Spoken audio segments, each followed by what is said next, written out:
You got to tell me about it. It's all very reasonable stuff, right? I want to see a show of hands. How many rules did you let those guards break that were living in your house? There's a 0, 0, okay, 0. These are good answers. Does anybody here think that you would be kind enough to let them break 3 or 4 or 5 of those rules? Show of hands. Anybody? I didn't think so. 1s and 0s, right? Well, I got great news for you, folks. We won that lottery. We were born here. We're here right now, at this time in history. We don't die from paper cuts and infections, right? That doesn't happen. This is the best time to be alive. And I've been around the world twice. This is the best place to be. I would trade it for $1 billion. Or not 2 or not 3. This place. These people, this food, this Texas is mine. I love it. If you're not from Texas, let me tell you, as a native Texan, there's no bigger honor in the world than you picked here over the rest of the planet. Okay? Right? Amen. If you're not from Texas, please, from the bottom of my heart, I want you to know that you're welcome. Thank you. Thank you for being Texas. Thank you for letting us know that you care, you like it as much as people that were born here. Because I really didn't have a choice. My wife's not from Texas. She loves to say she got here as fast as she could. Now she's more Texan than I am. So, those things out of the way, a year ago, when the mandates came out, I grew up a geek. I read everything I could get my hands on. I would read Cereal Box in the corner if that was the only thing to read, and I would remember a lot of that stuff. I'm one of the few people that actually read the Texas Constitution. Let me warn you, I don't wish it on my worst enemy. War and Peace is such a breezier read than the Texas Constitution. But the first part, Article 1 is a Bill of Rights. I would encourage everybody here to read that. It's a pretty easy read. And one of our founders said, your right to own property is as much property as what you stand on and what you live in.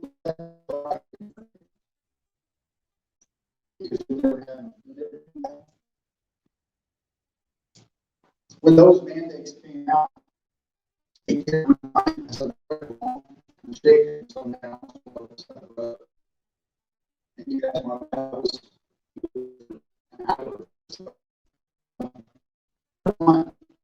Section 2 says you will maintain public informed government. For people who are citizens expertly,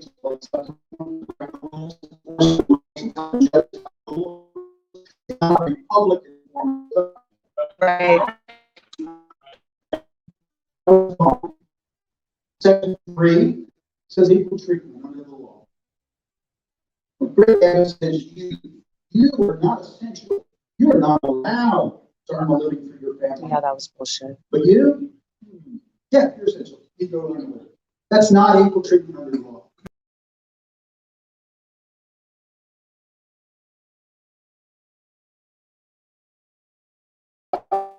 Children, she's convinced I'm only half grown. I don't drink. I don't smoke. It's nothing religious. I've never developed a taste for it. I don't have a tattoo. I don't have any problems if you do. I never understood why I would have a picture on my body that would be cut at the on my wall. That's my logic. So which side are you singing all the time? Okay. I said I'm a godly man, and I try to be a godly man. I try to live it. I fail often. But I tell everybody on this planet, from their first breath to their last breath, serves God. And everything they do, everywhere they go, whatever they do, whatever it is. And I have pastors look at me weird going, but I say, no. He all serves God at all times. There's no other choice. Too often we serve as bad examples, but we still serve. And then they come around and go, yeah, okay. So we can't do that in our churches, folks. Okay. They have to close our churches. And the pastors when you can say everything is closed except for well, essential things like gas stations and some of this, some of that at Home Depot. Does a church resemble Home Depot to you? Does a church resemble a gas station to you? No. In a time of sickness, death, and fear, he closed down the one place of hope and healing and love.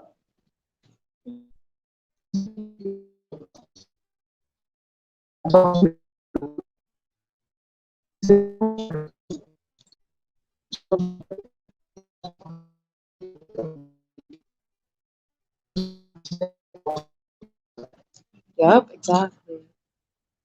Imagine you built a business, and maybe it's a family business, maybe it's there for generations, and that's your flow of income.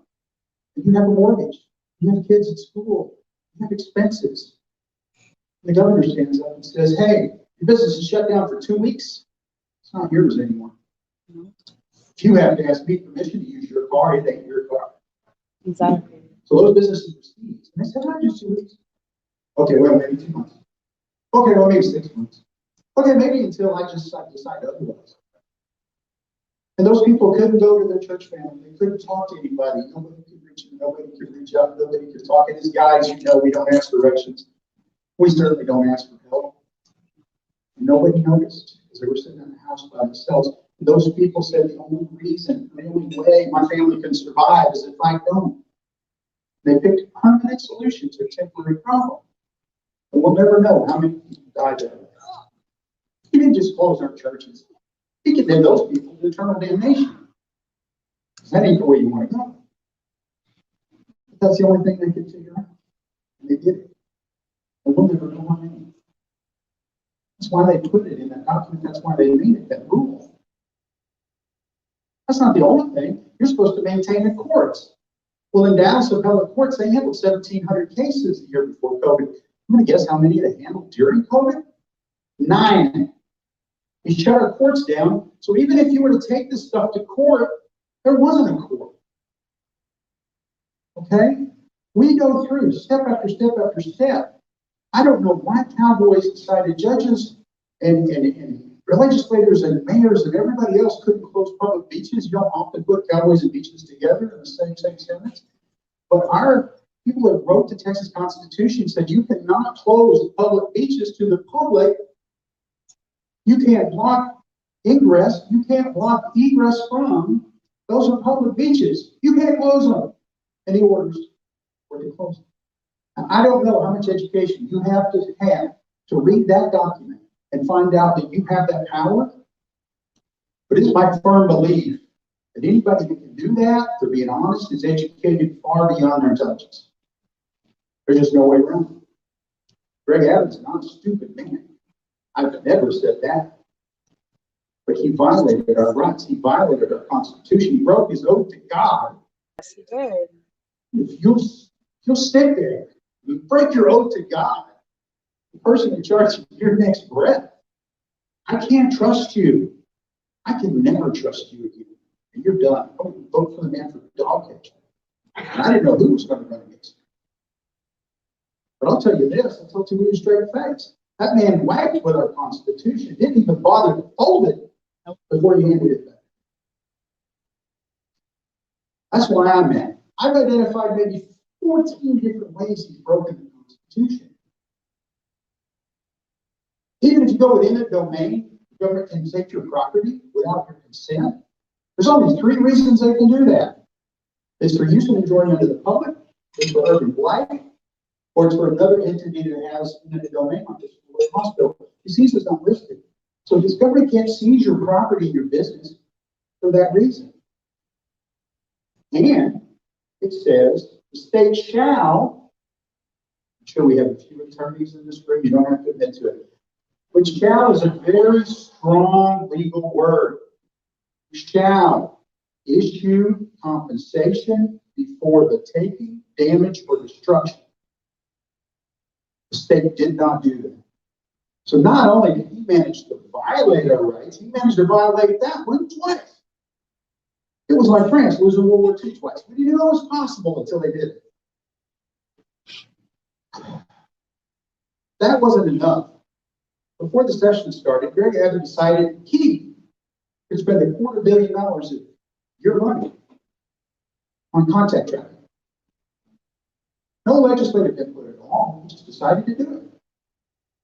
Between the regular session and the special session, he decided he wanted to spend another $250 million on a wall. And you might all love the wall and hate the contact tracking. The Democrats might love the contact tracking and hate the wall. That's an end of jar trick, folks. It does not matter. When a thief and a tyrant steals from you or for you, it does not matter. They're still a thief and they're still a tyrant.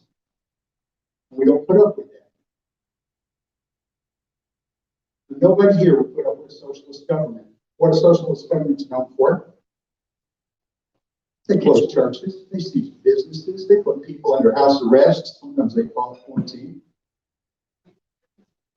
Yes, your right to assemble. This was illegal under Greg Abbott's mandates unless you had special written permission from your county judge. Now, Chris Hill in Common County, I don't live in Common County, they got a great county judge. July 2nd, that mandate came out. And July 2nd, Chris Hill wrote a claim pursuant to great orders, order, blah, blah, blah, blah, blah, no gathering of greater than 10 people in a prior written approval from the county judge. I, Chris Hill, hereby issue prior written permission to everybody in Common County for a gathering of greater than 10. Signed this day, same day. We had 28 county sheriffs sign a letter saying, we're not going to do it. We're not going to enforce it. This is unconstitutional. You're not doing that to our voters. That's amazing. We had far too many go along with it. 28 of them signed the document. I had a set of 4 county commissioners call me, go, what can we do? We voted 4-0 against it.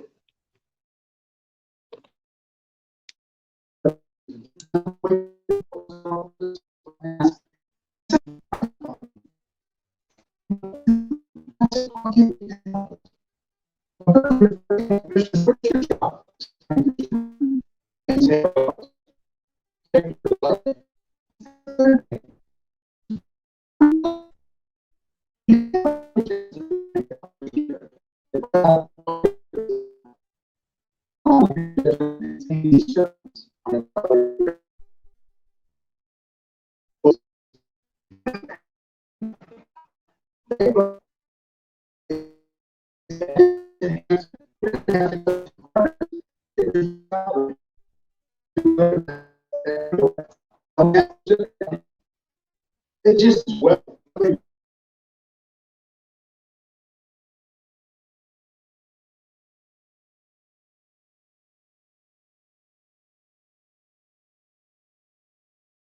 Pretty impressive that. I always say it takes a college degree to break it, high school education to fix it. Great. So true.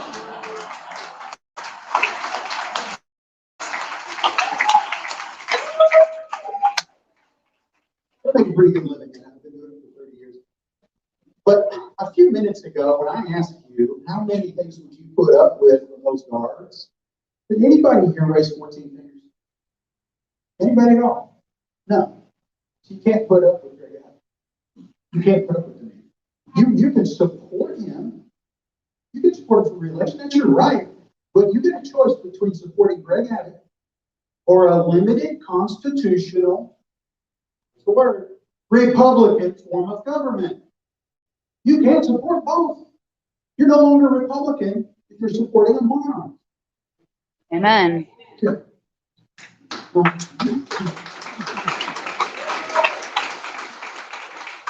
I use the word tyrant. All the word tyrant means is that's a public official that used power they had no legitimate right to. Greg Abbott had no legitimate right to that power. Article 2 is only a paragraph. If you don't read anything else, you can read Article 2. And it says, I'll paraphrase, legislators will do legislative stuff, executives will do executive stuff, judges will rule on the law. And no man or collection of men can do any of the functions of the other 2 branches of government. Greg Abbott did all 3. Nobody can tell me he didn't violate Section 2 of the Constitution. Yes, he did. People talk about the Disaster Powers Act. He's got to have this authority to order people to leave in the event of a hurricane. And I grew up on the coast, folks, there's no such thing as a surprise hurricane. It just doesn't happen. They're like in-laws. Let me give you like 2 weeks notice. I'm going to be in your town like 3 o'clock on Thursday. On Thursday. Are you going to be there? No. Unfortunately, we're going to go vacation. Have a good time while you're there. Hey, if the house is open, do whatever you want and come back, hope it's not trashed.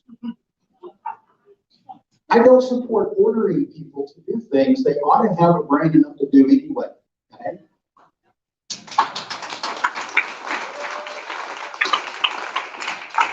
I don't support someone who doesn't have the authority telling me that my job is essential or not essential. I'm a godly man, okay? I love the Lord. I share with them all the time. I try to set a really good example so people ask questions rather than I'm knocking on their door.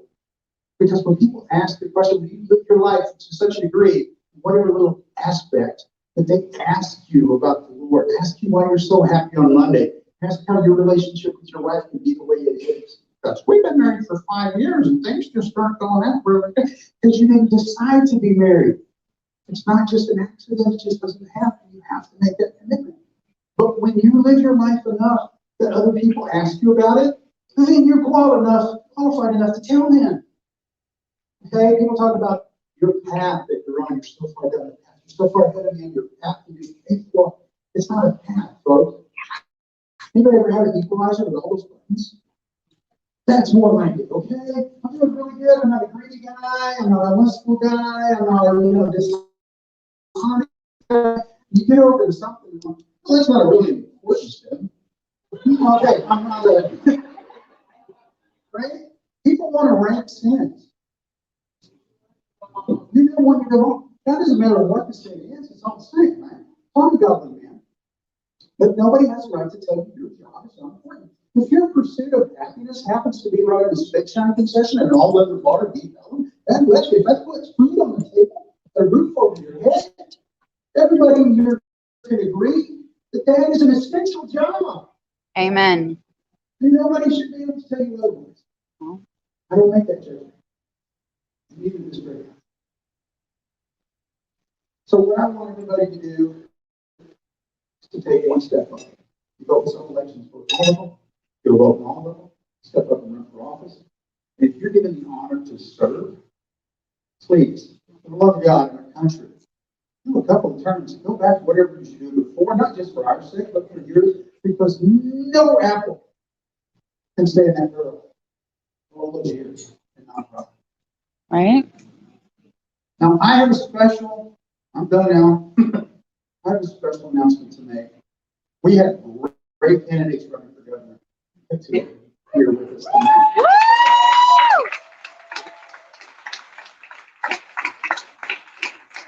But up to this point, kind of this one candidate running for an office, and I would like you to meet Aaron Sorrell, and I will let him tell you what his plan is right now.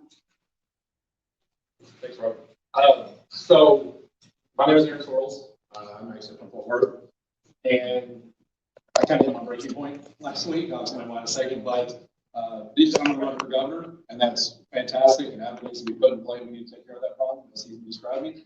However, borderline the most powerful person in the state of Texas is Lieutenant Governor. So, yeah, I think we run for Lieutenant Governor of Texas.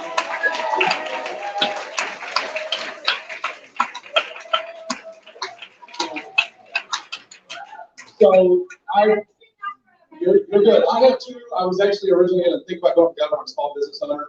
I did not force anything on my employees. We worked through all this. I was essential technically, but I didn't care. I would have never shut down. They can come arrest me. I wouldn't care. My breaking point was last Thursday. I had a son, 11-year-old son, break his foot. Took him from a jiu-jitsu lesson. Drove up to Cook's Children's Fort Worth, went to urgent care, walked him into the facility, carrying him. He's in severe pain. He's a tough kid. And all those nurses and the office people, this one of the three nurses by the end of this conversation said was, do you have a mask? Oh my God. Not a question about vaccines. So this isn't about vaccine mandates. It's not about any of that. This is simply about control. They wanted me to put that mask on And they wanted brainwash. to take my rights away, and they did. They would not service my son. They violated the tolerance laws. Yep. They violated their oath. Yep. And until my wife showed up 15 minutes later, they refused to assist an 11-year-old boy in pure pain. They should be alive, but the worst thing was one of them actually ended up being a family member. So it shows you that you can't even trust your family members at the end. So, yeah, exactly. So that's the point. So that put me at my breaking point. Then I met Robert, put some things together, and that's why they're up here. So.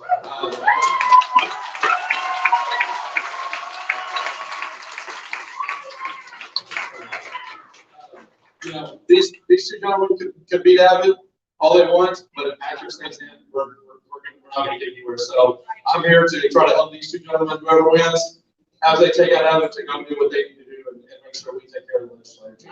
Amen.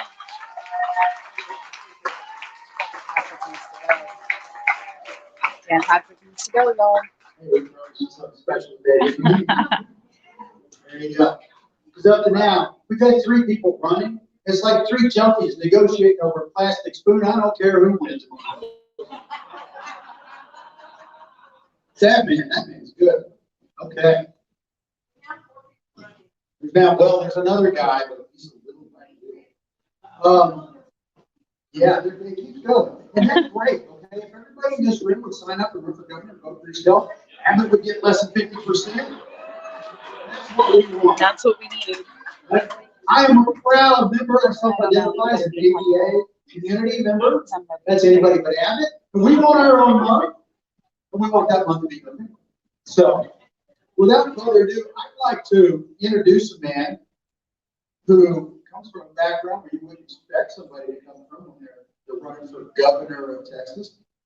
And I believe Chad Prather is up for. You go there. I believe that's how we got the schedule's going. So you're up. All right.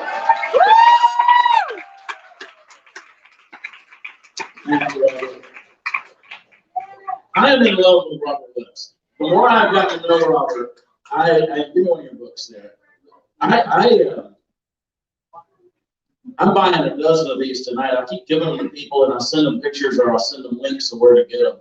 Because right now, the biggest question, especially when we see the things that are going crazy, not only in our state but in our country, people say, well, how can we change things? Yes. How can we make a difference? Because we don't trust the election process anymore. We don't believe in the integrity of the vote.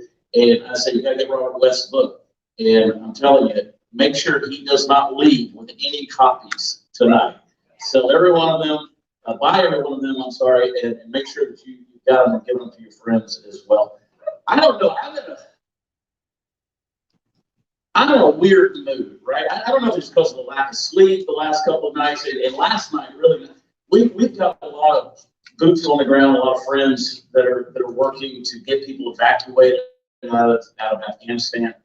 Nope. And I'm getting calls in the middle of the night. I'm seeing images that I don't want to see.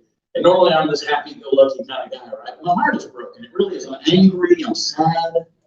And but I will tell you that when I get around folks like yourselves, patriots, that want what's best for this country and especially for this state, you lift my spirits. You really do. So thank you for coming out tonight. Thank you for being here.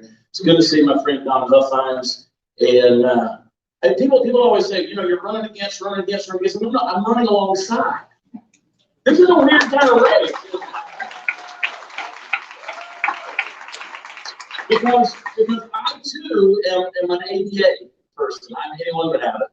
And people say this is a weird gentleman's race. And I'm like, kick his ass. I'm somewhat of a barbarian at the game. I know that I'm a disruptor. I'm not everybody's cup of tea. That's okay. I've made a living in the world of entertainment over the years. I host a television show and podcast, and I tell jokes for a living, I do a little music, have an apparel business, all these kind of things. I'm just a serial entrepreneur. Mostly I just don't like waking up. I'm like a goose. I wake up in a new world every day, right? And I love variety. And I'll tell you, when I look at the situation of the state, and I want to piggyback on what Robert was saying a little bit. Tyranny, we're actually making it a verb. We're tyrannizing people. We really don't. We're creating little tyrants, little dictators at every level, whether it's business owners, hospital staff. It's across the board. School principals, school boards. And once you give people that kind of power, they don't give it back unless you fight them. And I posted something today. I want to read it again. It's just impressed on me. It was an old quote by C.S. Lewis. Of course, many of you know who C.S. Lewis is. Great Christian apologist and philosopher and writer. And he said, all tyrannies, a tyranny sincerely exercised for the good of its victims, may be the most oppressive. It would be better to live under robber barons than under omnipotent moral busybodies. That's what they used to call internet trolls back in. The robber baron's cruelty may sometimes sweep his cupidity, may at some point be satiated, but those who torment us for our own good will torment us without end, for they do so with the approval of their own conscience. See, what we're facing right now is a tyranny of people who think they're doing good for you. In their mind, they're doing the right thing. I had a friend of mine, I was driving down here from Dallas, Fort Worth today, and a friend of mine called me, a colleague and co-hosted, and she told me her mother is in a nursing home. Mother's in a nursing home. And the nurse practitioner came into her mother's room and said, the mother said, I haven't seen my nurse all day. And they said, the nurse practitioner, who was a young black gentleman, he said, she's over in the COVID wing. And my friend said, is there a large outbreak in the nursing home? And he said, they're moving COVID patients from the hospitals into the nursing home. This isn't New York, folks. Grapevine, Texas. This is Baylor Grapevine. This is insanity. And I'll go even further. The nurse practitioner went on to say that they're treating the folks with an immunization first. Wow. That's a violation of EMTALA. Folks, I got censored on social media the other day, which is nothing unusual for me. But I just say, I can call it sometimes it's a little raw and unfiltered. But I said the other day, we're in a war. We are. We've been in a cultural war for a long, long time. But our rights are literally being taken away from us. To go further with what Robert was saying, Article 19 of the Texas Constitution, it says that no citizen of the state shall be deprived of life, liberty, property, or any immunities, or in any way disenfranchised. Yeah, exactly. What's happening? It's exactly what's happening. See, July 2nd, as you mentioned, of last year, I was in North Dakota with Don Trump Jr. having dinner. We were waiting on Don Trump Sr. to come to Mount Rushmore the following night and give a speech there on July 3rd. My phone went off. I got a notification that said that more mandates were being handed out, more shutdowns were happening. I took to Twitter. I don't know if it's because I was with a Trump or a glass of wine or one, maybe an extra glass of wine. But I did the craziest thing in the world. I said, that's it. I'm running for governor in 2022 in the state of Texas. I had no idea the level of attention that was going to garner. I went to bed that night thinking everything was great. Woke up the next day to a firestorm. Because I realized through that people like yourselves, they were tired of this. You were being deemed non-essential. Yeah. Your businesses were being judged. Your personhood, your livelihood, you were being disenfranchised. You were being robbed of life, liberty, property. Those priorities were being taken away from you by a governor who unilaterally, without counsel, dictatorially decided to hand those mandates out. It's a nightmare. You mentioned the $295 million that was spent on contact tracing. That enough is enough to vote him out. He does not have the constitutional right to mask your children. And listen, this is rhetoric. This stuff going on in the courts right now. This is rhetoric. You can't play arsonist and fireman. You can't create the spark and then pat yourself on the back for putting it out. And that's exactly what Greg Adams done. With the mandates, the border issue, this is campaign politics. This is campaign conservatism. With the energy grid, water crisis that most Texans don't even realize we have. These are things that are going on. At any given time, we are between the 8th and 12th largest economy in the world. We have a lot of leverage. And we have the ability, if we have somebody with a backbone, to hold the federal government accountable. Yes. We really do. We have a lot of leverage here. To speak of sovereignty, and suddenly with all these things going on, it's amazing to me that people become constitutionalists, right? They understand the 10th Amendment and the states' rights and being able to protect our own borders and being able to see. I've always believed that Texas, we walk with what I call humble arrogance, right? A little bit taller, a little bit bigger, chest stuck out, stomach sucked in, head's a little bit higher. 25 years ago, I said to a friend of mine, I said, "You Texans, the fact that I grew up in Georgia, don't hold that against me. I had to get away from the family business of meth. Listen, I grew up in the country. When you got a cousin that got arrested for selling chicken salad sandwiches at a cockfight, you are country. She didn't have a food permit. That's a true story.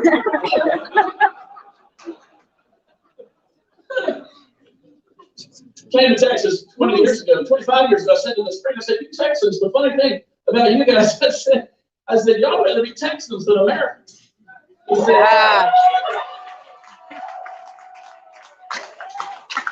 said, "Don't push it." I realized when I moved to Texas, and by the way, you can read my Wikipedia. You know, there's all kind of crazy information out there about me. Most of it true. I was born in New Jersey. Don't hold that against me. That just happened to be where my mother was when she went into labor. My father did not want to take her to the hospital because the Cowboys were in overtime with the Redskins. And we wanted to wait till the end of the game. Only lived there 4 months. That's why I don't have a New Jersey accent. Grew up in the state of Georgia. Went to school, University of Georgia. And I'm pro-life, by the way. I believe life begins at conception. I believe we're doing something about this 100%. I believe it's the biggest tragedy. I believe the cry of the blood of the innocents is why one of the main reasons we're in this situation as a country right now, where the hand of God's grace and mercy, we're literally watching it in our generation be removed. And we need to repent. But that's another story. But being pro-life, believing life begins at conception, I will tell all of you that I was conceived in Texas.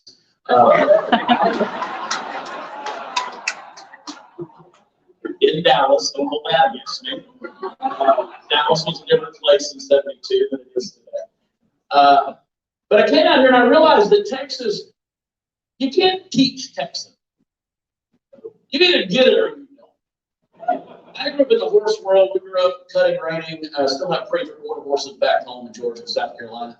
And I wore my hat, you know, and boots, just high school, and my buddies, they loved to make fun of me. And I came to Fort Worth 20 years ago on a business trip, and I thought, man, I have found my tribe. 6 months later, I packed up and I moved out. And I used the example. I said, you know, catching is caught. It's not taught, right? Being a Texan. And kind of like that old kiosk, you know, at the mall with the squiggly lines, and you looked at it. If you look kind of cross-eyed, look through the picture, you could see a pirate ship or whatever it was.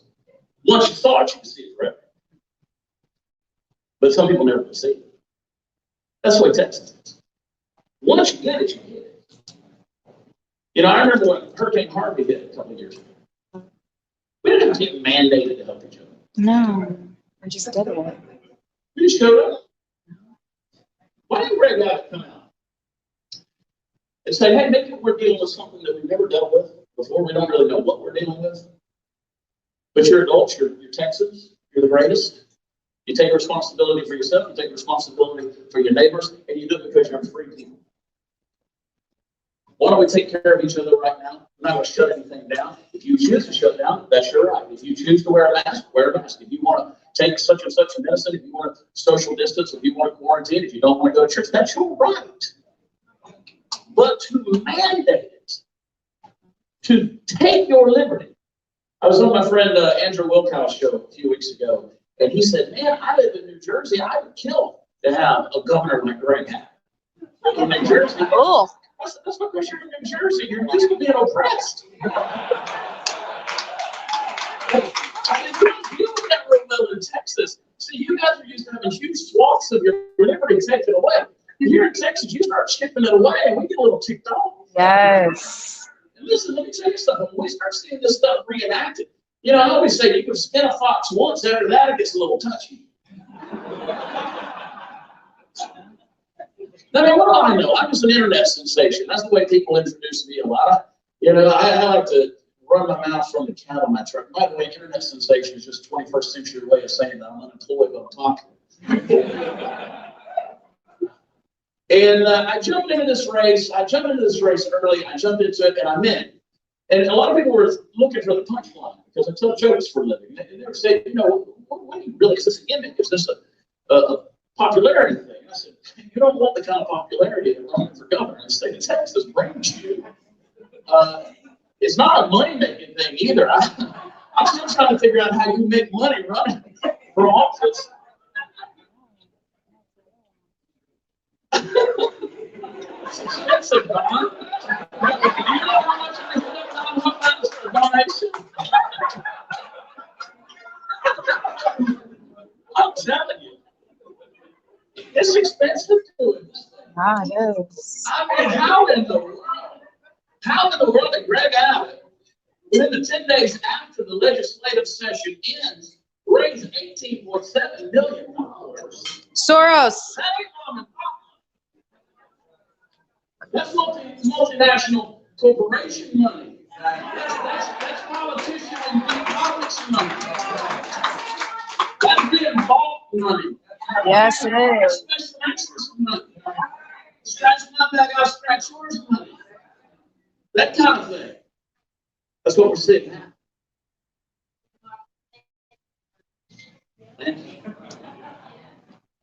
People want to say, and I'm glad you brought that up, gender modification. People say, oh, he just came out and said, no, you can't do it. Why didn't he do it 6 years ago? Why now? Why not 6 years ago? Tell me why somebody's going to spend $90 million to get reelected to hold a job that pays you $153,000 a year. Exactly. Doesn't make sense, does it? No. By the way, Aaron, thank you for doing what you're doing. God bless you.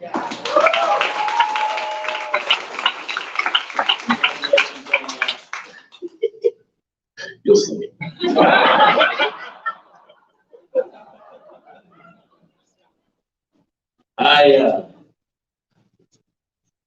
I'm one of those guys. I'm gonna say this in my hush because I know that the mind can't absorb more than the seat can endure. And I'm anxious to hear a senator here. And I do love Donna. I love him. Happy birthday, belated birthday, this beautiful wife. And your son just had a birthday too, right? How many kids you got? What? Stop. Good Catholics. I got a wife, 3 dogs, a cat, 5 kids, and a vasectomy. I quit. Right? No, I'm in this thing to get government out of your life. No matter what happens. No matter what happens. When you vote for me, you don't vote for me. Once you see the sickening underbelly of politics, you can't look away from it. Yeah. I want to make politics boring. We turn this into a celebrity thing. Politics is supposed to be boring. And There's no reason for you to know the name of the Secretary of the Interior. We know all this. We know these men and women, right? We listen to the press conferences. We're 24/7 on the news. It's insane. The Twitter sphere is out there. We hang on to all this pablum, right? Like it's our, just give us more, give us more. It's sickening. Well, let's make politics boring. You know how we do that? We get it out of your life. We shouldn't have 2.5 million unelected bureaucrats in Washington, D.C., reaching their greedy hands into your business. We're not doing it. You shouldn't have lobbyists in Austin, Texas. They're getting paid $7, $8, $9 million, whatever it may be, to influence politics just down the road. It's insanity. Yeah.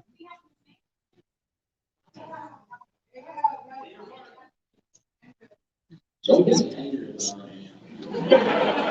Look, I'll run my mouth. If I can get anybody to stand still or walk still, I'll talk to them.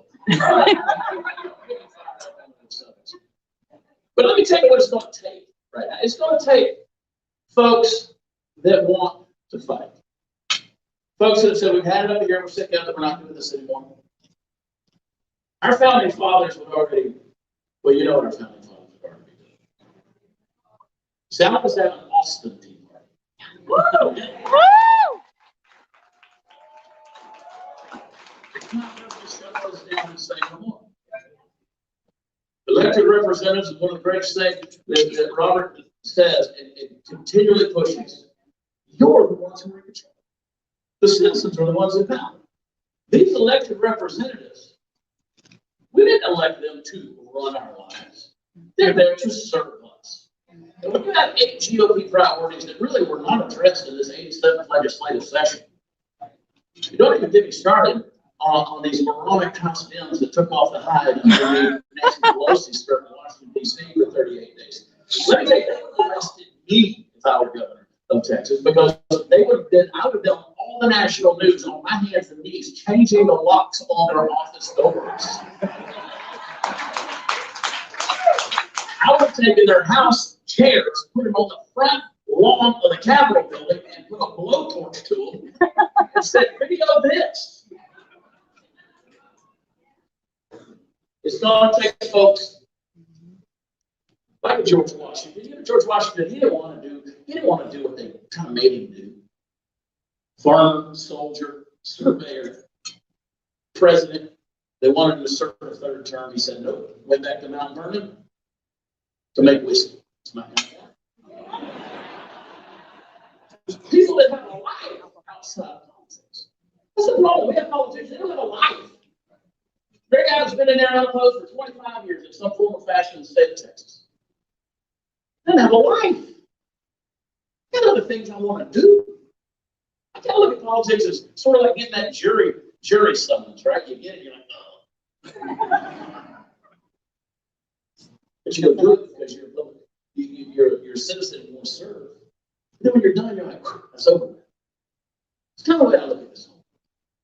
You know, I'm reminded of a guy that we remember. You know, we talked about all these figures of history, especially Texas history.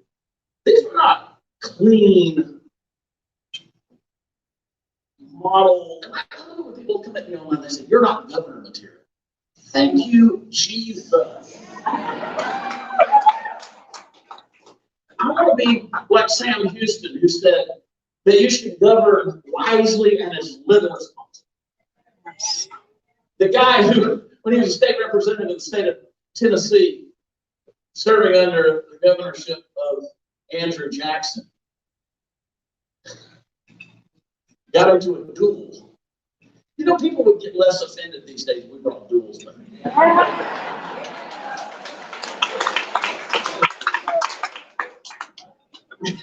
And Sam Houston faced off against not his opponent, but a second. That's a substitute. Because the guy who was fighting couldn't show up, so he had a substitute. That's when men were tough. Like, you ain't even in the fight, but you go substitute to get shot at. I'm telling you, you know, Andrew Jackson told Sam Houston, he said, bite down on the bullet because it'll help you aim better. You know that Andrew Jackson. This is, you want to talk about toxic masculinity, whatever. Andrew Jackson was the second in over 100 billboards. Wow. That's crazy, isn't it? It's insanity. But listen, but what do we do right now? We just keep taking this nonsense. We keep getting slapped backhanded, put in our place, dictated to, tyrannized. And folks, I'm telling you, it's got to stop. It's got to stop. Anyone but Adam. It's time to put constitutional conservatives. Amen. We believe in the sovereignty of Texas. We believe in our borders. We believe in humble arrogance. We believe that history is still being written. Because we can talk about Houston, we can talk about Bowie, we can talk about Crockett, we can talk about Travis, we can talk about all those guys. But what about you? Yeah. I love it when people say, I'm a second generation Texan. That's fantastic. That's great. I, honest to God, if I could change one thing, that's what it would be. That's how deeply rooted I am in the culture of Texas. I wish I could say that. We're fifth generation. Yeah. Jackass.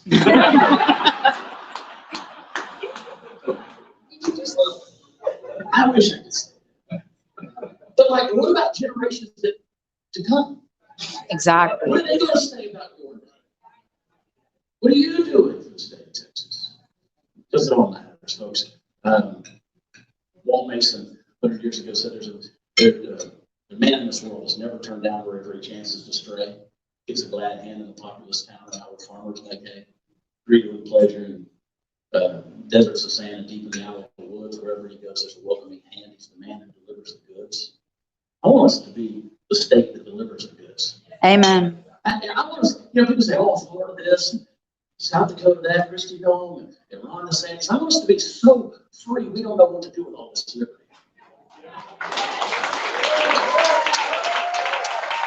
I want to be able to pat Ron DeSantis on the head and say, that's a good try.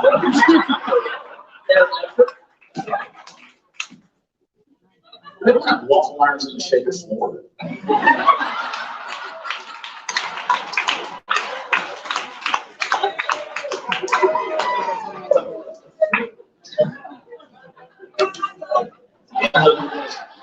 If you want to find me, of course I'll hang out with you. There's other people on forever. I'm anxious to listen on. And I thank you guys for turning on. Go to Beto22. Comes directly to my site. Yeah.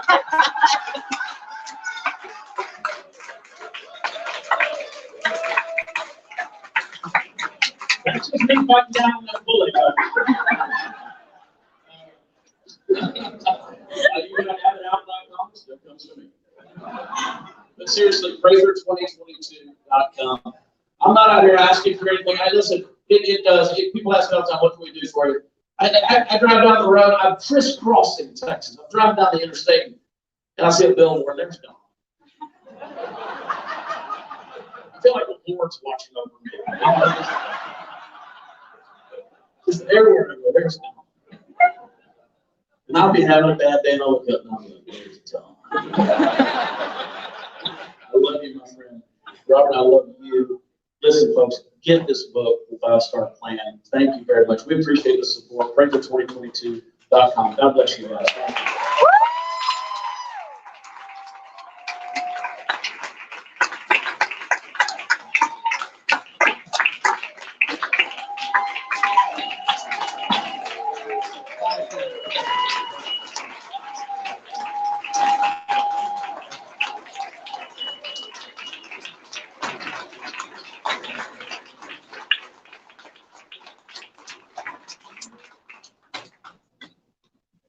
So, a year and a half ago, 2 years ago, we were on 28 acres. Our kids are gone. And you want to hear God laugh, you just quietly explain your plan to him. So here I am, people who probably would return my phone calls 2 years ago, walking across the room, taking them in and giving me hugs, and great people. Never would have had a chance to meet them if we hadn't stepped up and did what we did. So, certain things about people impress me. Check rate is going to bring people to the primaries that otherwise wouldn't show up. A lot of cars missing a lot of money that day.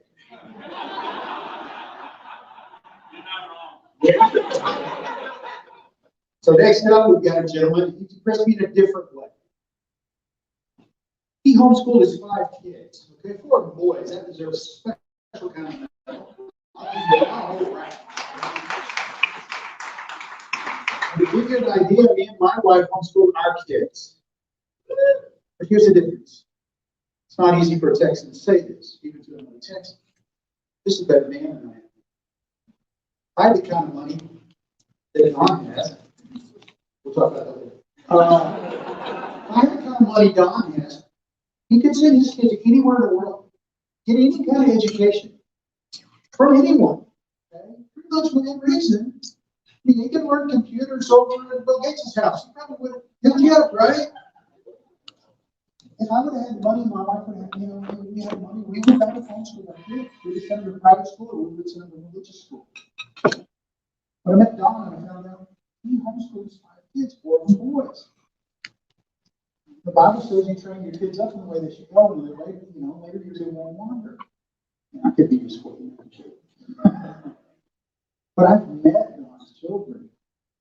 They glow with light of the Lord. Okay? There was a single apple that fell anywhere away from that tree. And I bet their spouses. How many of us in the room can say all our kids turned out the way that we wanted, and their spouses are the kind of people that we're proud to call family? Not a lot. That's a rare bird. And that's a lot of work from both parents. So, if you like the last guy that was in office that was a contractor, his first name was Tom, you're going to love this guy, okay?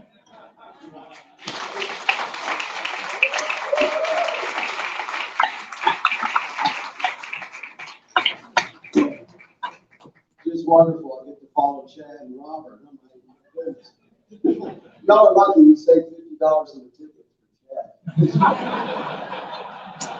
He can charge you a lot for that. But he's not a patriot. I mean, this guy is a patriot. I do owe you, believe me. No, but it's a main contribution. Very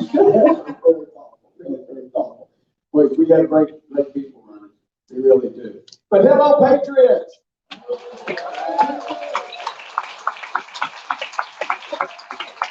You gonna go have fun tonight? Yeah, that's good. Life's too short not to have some fun. Well, it's really hard to follow Chad and Robert, and I really mean that.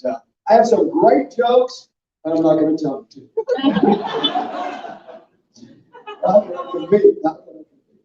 Well, first I want to give you a little bit of bio on me, who I am, what I'm about, and I'm going to tell you my experience in the Texas Senate. This is a little more of a Debbie Downer than the last speaker, but you need to know. I'm going to pull the curtain back and tell you something you've never heard from another legislator in Austin, and you probably never will, because we have an unwritten rule in there: you don't rat out your co-workers. I don't care. I'll rat everybody out because I'm here for you. I'm here to tell the truth. I'm going to tell you a couple stories, and then I'm going to tell you why I'm going to win and why I'm running. Our first, of course, as Chad mentioned, I'm a fifth-generation Texan. I was born in Dallas, grew up in the Metroplex. Grew up there, but I went to UT down here for graduating in '81 and finance degree. And anyway, I'm in real estate. I'm in commercial real estate. It's been very good to me. I mainly do land development, build new apartments. I've been doing that for 35, 40 years. On the personal side, the best thing ever happened to me was 34 years ago, right there. Mary Catherine, my beautiful partner.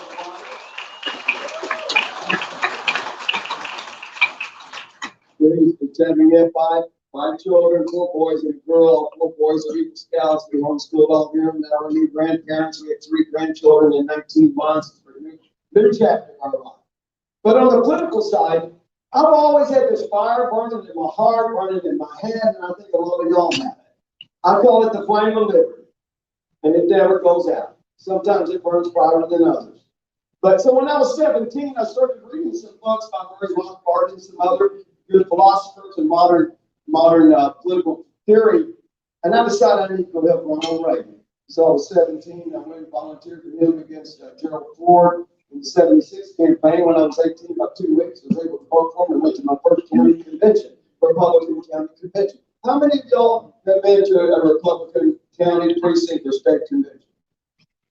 Okay, not many. But that's good. If you haven't, you really need to go. You really need to work the party. You need to go down to the state convention. It really is worth seeing what we're doing. But anyway, I've always supported a lot of conservative candidates over the years, and I was always very disappointed. Very disappointed. Have you ever met a Republican who didn't say he was conservative? No, don't say that. Most of them, anyway. And guess what? 90% of them are all liars. They campaign one way, they'll govern a different way. So in 2013, I was tired of yelling at the TV like y'all are. And I've been on your side of the room so many times. So many times. I was a delegate to 10 state conventions, or probably that many, I lost count, 3 national conventions. And I've been on the grassroots side begging to get our legislative priorities done, begging to get conservative agenda into law. Well, anyway, in 2013, I was tired of yelling at on TV, and I'm a hunter. I love my guns. And by the way, I forgot to tell you, I'm pro-life and conception and natural gas. I love my guns. I got a lot of them. But there was a trophy on the wall I didn't have. And I said, gosh, I got to get one of those. It was a trophy run. I remember.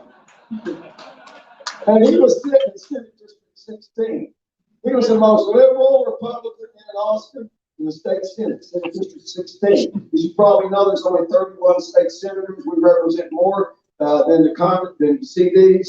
And then when I was there, 20 Republicans, 11 Democrats. Anyway, I won the seat. I beat him in the primary heads up in 120 days. So I was in the Texas Senate from 14 to 18. I got knocked out in 18 when the Democrats finished taking over Dallas County. And now we have 3 Republicans in Dallas County and probably 85 partisan positions. And Trump lost 3-1. Well, when I was in the Senate, I'll tell you a few things I like to talk about and I got done. One first thing is always ranked the most conservative or one of the most conservative state senators in Austin.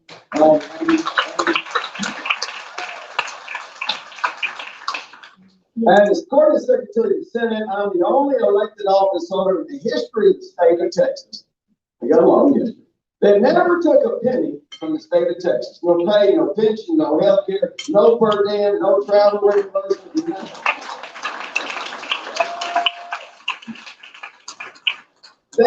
But I did that because it didn't seem that big of a deal to me because I never will work for the government. I never planned on working for the government. I work for the people that sent me there. And I'm going to do the same thing as your government. I'm never going to take a salary or pay or pension or anything else from the state of Texas. But also I uncovered one of the largest political corruption scandals in modern Texas history. It was an obscure Dallas government agency of elected board that had 3,000 employees, $110 million annual budget. And I saw it on my tax bill and I started digging into it. And they taxed everybody in Dallas County with property tax. And I just uncovered a nest of cockroaches. And they were stealing not just a little bit of money, but tens of millions of dollars from taxpayers and kickback scheme. I got the Texas Rangers involved after 3 years digging into it. We got the FBI involved. We got 6 people put in prison, including the city mayor, pro tem, the city council of Dallas. Woo!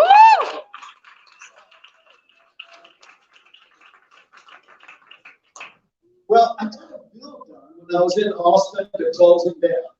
And they're gone. That agency's gone. And it was really difficult to get that done. But it's going to surprise me. Because let me just tell you a few stories. All right. The first, right after the inauguration in 2015, the second day we were in office, the lieutenant governor called a meeting of the caucus as a whole. That means all 31 senators come into a room. We all go in there and wait for the meeting. And then here Prince is in, Lieutenant Governor. Charges in there, and he says, "Welcome, senators. Welcome to the most exclusive club in the state of Texas. There's less than 150 of y'all still alive." He said, "Your loyalty is always with the Texas Senate. Your loyalty is always with your fellow club members. You will do nothing to embarrass the Senate. You will do nothing to hold your fellow senators accountable." And off he goes on this rant. And he did it more than once. And so I'm sitting there thinking, oh, I might be the only one in here that was wondering why they call legislators members. But they call them all members. But Washington, they're they're called members, and Austin down here, they're called members. But they don't worry that. They don't wonder that. Because they know they're members of this exclusive club. And you need to really understand that. That's what matters to them. That is where their loyalty lies. And it is drilled into their head. And when I'm telling you that, you haven't probably ever heard that. Because it's also drilled into their head that you don't go talk about it. Well, the next week, I go to my first Republican Senate caucus meeting. 20 Republicans, we meet in a restaurant every Monday night in Austin, and they probably still do. We pick a restaurant. There's 18 of them right now. Not that 20. Anyway, so I go in there with my second favorite document. A lot of y'all aren't familiar with this. This is my second favorite. I brought this with me wherever I went because this is one of the main reasons I ran. This clearly defines who we are as Texas Republicans. But this is our state party platform. And this is put together by tens of thousands of Republicans. At all of our conventions, this is all of our platform, it clearly defines who we are as Texas Republicans. And it clearly defines our legislative priorities. There's 300 planks in here. Thousands of Republicans vote on this. And we narrow it down every session to top 10 legislative priorities. Wait, I have it up and explain that to them. They're looking at me very puzzled. And I say, Senators, there's one thing I think we should get done this session. It happens to be one of the top priorities of our platform. And I said, we need to get constitutional carry into law. Yes.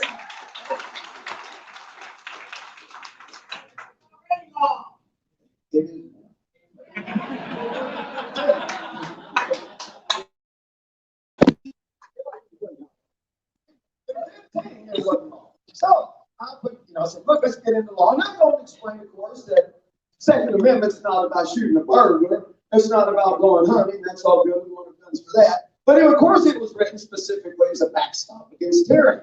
It was to stop the tyrants from taking over. And that's what it's all about. And I explained, I said, look, I get it if you don't want to vote for it.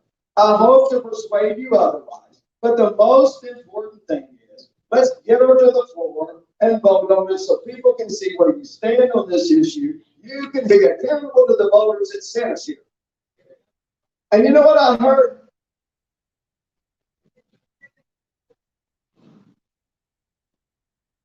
Silence. Nothing. Again. A fork hit a plate. It sounded like a church bell. It was so loud. Like that.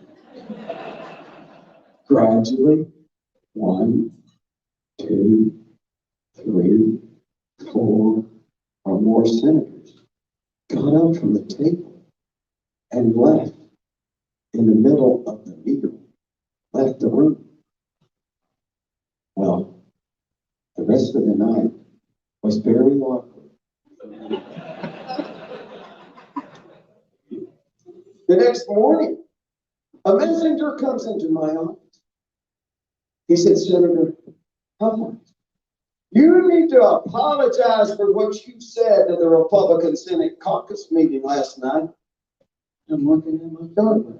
He said, what did I say?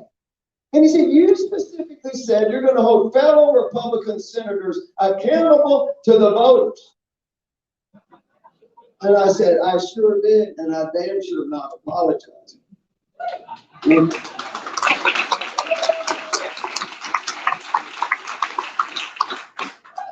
I tell you that, Patriots, I tell you that story because you need to know something. And I've told that story for 2 years now, going around the state and other stories I've got. That most, but not all, of your Republican elected office holders, they don't like you.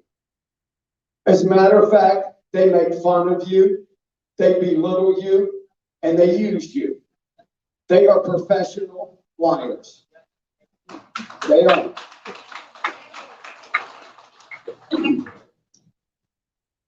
They don't like you because you might hold them accountable. They work so hard not to take the vote, never to be accountable. That's their goal. You might hold them accountable to their campaign promises. You might hold them accountable to our party platform. Maybe I am being a little hard on them, because they do like being accountable. They love being accountable to the money, to the lobbyists, to their club members. And do you know what they would mention almost every caucus meeting? Who they wanted to be accountable to. Thank you. That's the truth. Democrats.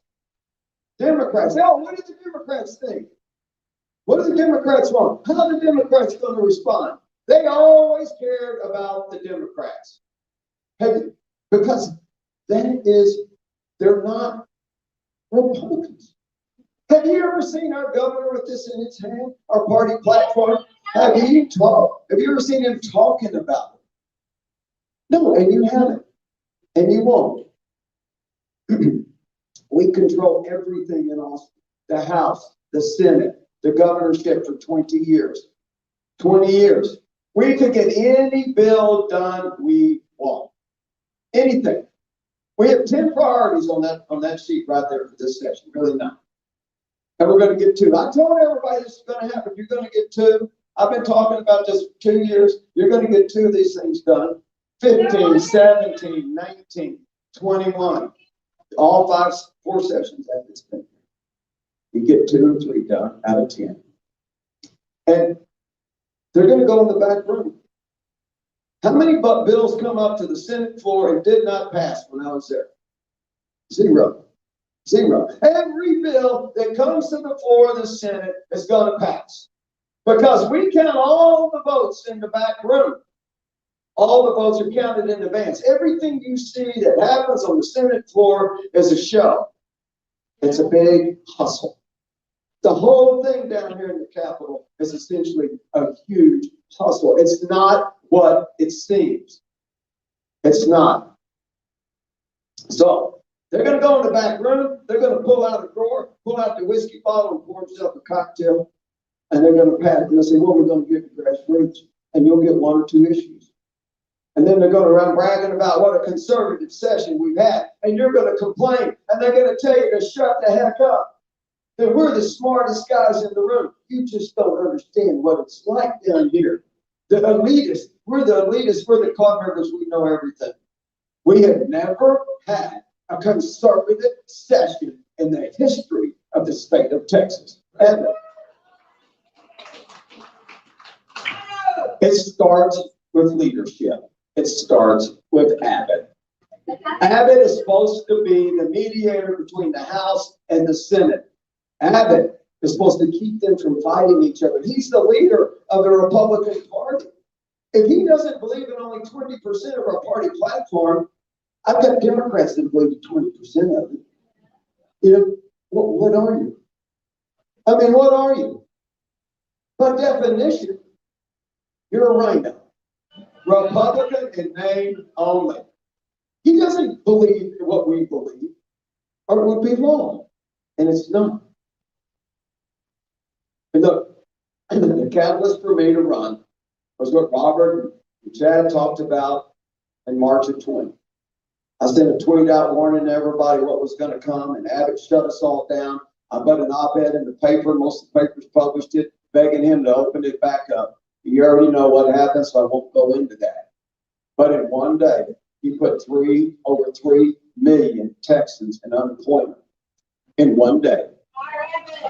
That is more jobs. We lost more jobs in that one day than this state's created in the last 12 years combined. 12 years. 3 million people were dependent on the government. Of course, the Constitution didn't give him the authority to do that, as Robert's talked about, Chad's talked about. And then, of course, as you've heard, he closed our churches on the holiest day of the year, Easter. Closed them. You couldn't bury the dead. You couldn't probably bury the dead. You couldn't get married. You couldn't get baptized. You couldn't visit the sick. Constitution didn't give you the authority to do that. I never would do that as your governor. I wouldn't even contemplate doing Let me tell you the residual effect of that. This spring in April, spring at April 21, my daughter calls me on the phone. She was crying. She's all upset. I said, what's the matter, honey? What's the matter? She said, I just had this big, I was going to get arrested. I said, what? What are you getting arrested? And she's 26 years old. She's got a 1-year-old and she's pregnant again. And I said, what's going on? And she said, well, I was in church and she went into what happened. The church right down the street from our house, she went to mass at 5 o'clock. It's all separated. It was still in the gymnasium. There's 2 chairs every 10 feet. And she's sitting in the far back right-hand corner. She's not feeling good with morning sickness. So she took her mask off. The priest walked by and said, you need to put that back on. She said, I'm not feeling good. I'm not putting that back on. And so she's sitting there. They went up to get communion and the whole service. And she's sitting there on her knees with the host in her mouth, the little piece of Jesus. And 3 policemen walk up to her and made her stand up. They put handcuffs on her, trying to arrest her in the middle of church, in the middle of the service, putting her in jail. She's holding a 1-year-old baby because she didn't have her mask on. That's all from Abbott. Abbott's caused all this. They escorted her out of the church, and the most horrible part of it was not one person paid any attention. Not one sheep even bathed. Not one. Never said a word. They all act like it didn't happen. It didn't exist. And they're trying to drag her out of the church. Her husband's filming it. They went viral with 500,000 views. But that's just a story I'm sure people got many of. Oh, Abbott is a political windsock, blowing in the wind. That's all he is. 30 years as a career politician, always interested in his career. I don't need a job. I'm only doing this because the job's not getting done. I've got a great life. But this is about saving Texas, which means we're going to save the world.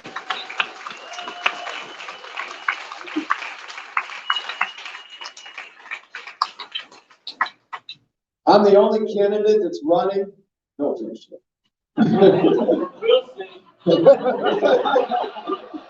Oh, I don't have anything. I'm the only guy running that's been in the legislature. Which Abbott was never in the legislature. He doesn't even know where the bathroom is in there.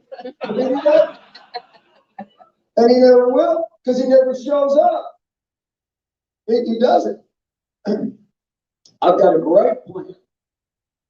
Let me just say this. I'm running, let me just finish this up. I'm running because I'm like you. I am tired, we're scared, we're out of time. I'm tired of being lied to. We all are tired of the lies. We're tired of the broken and empty promise.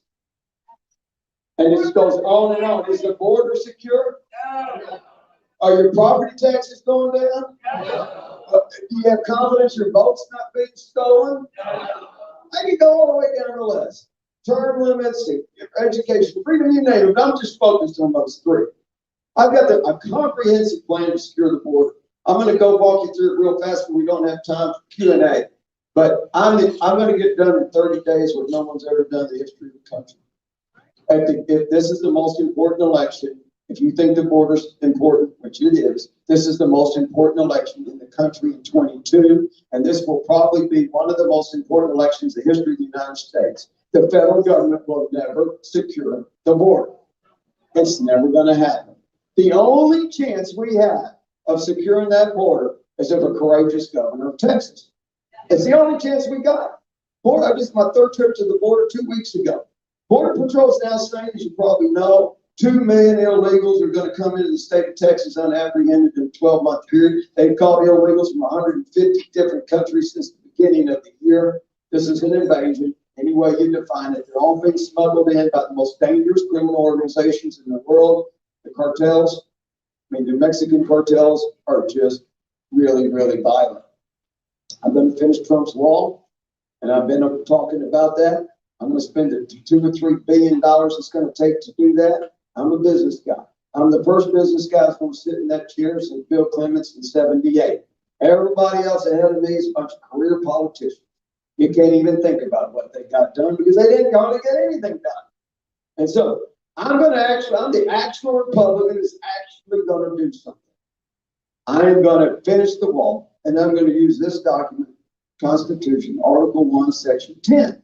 And it's specifically written for this very occasion. If there was an invasion, of course the state's got the right to defend itself. I mean, just think about this real quick. When they wrote this Constitution, if South Carolina was invaded by the French, of course, and the federal government didn't do anything, of course South Carolina would have the opportunity to defend itself. You could get other states to help you. You could charge a tax, basically suspend part of the Constitution. And that's what we're going to do. I'm going to use that. I'm going to engage the entire Texas military, all 20,000 of them. We're going to secure our side of the river. That's the Texas National Guard. There's 25 crossings over the river. I'm going to stop all inbound commercial traffic from Mexico, just the commercial traffic, not outbound. If you got your proper papers, you walk back and forth. But that's specifically to put the economic pressure on Mexico, to make them secure their side of the river. One thing about Mexico, I lived there for a year. My children put them in Mexican public schools so they'd understand their culture, and they did. But they love making money. Mexicans love to make money. I'm going to make sure they don't make any money until they secure their side of the river.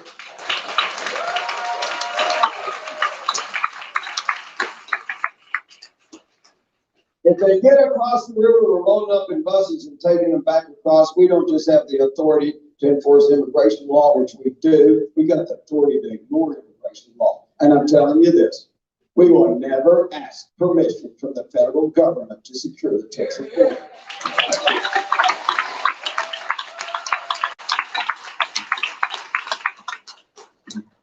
I got a great plan I've worked on for many months. To get rid of property tax, phase it out. I know you think, well, that's just a bunch of political yappy. No, it's not. This is a math problem.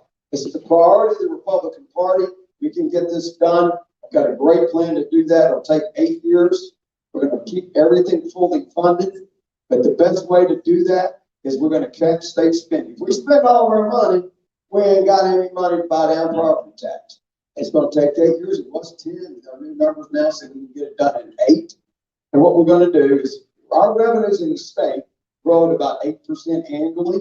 We're going to cap our increase at 2%. We're going to take that difference and we're going to apply it down to property tax, which is about $6 to $7 billion a year. The total property tax burden is $70 billion. It's getting a little complicated. I'm going to move some over to sales tax. Sales tax will go up some, but not still very doable. And the good news is you're going to get a chance to vote on it. It's going to be constitutional amendment, so everybody can weigh in on it. And they cut the head off the snake, it won't grow back.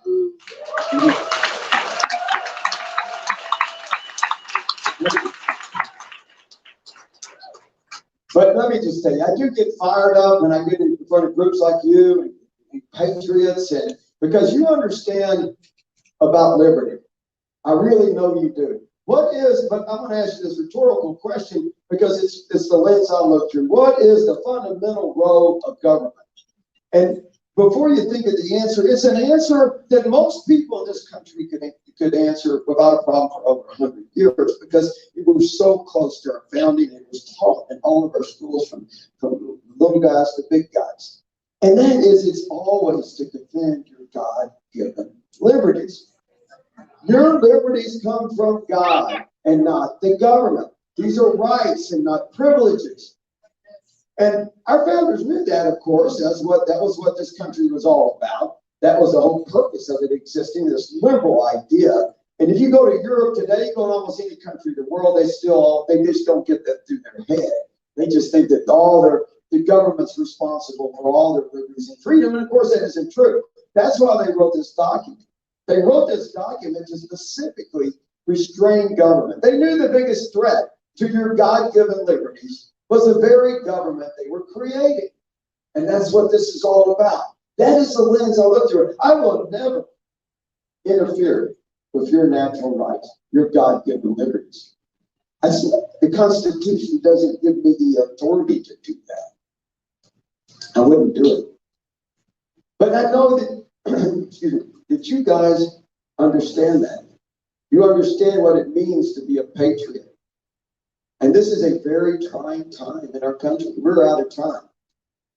There is really no cavalry coming over the hill to save us.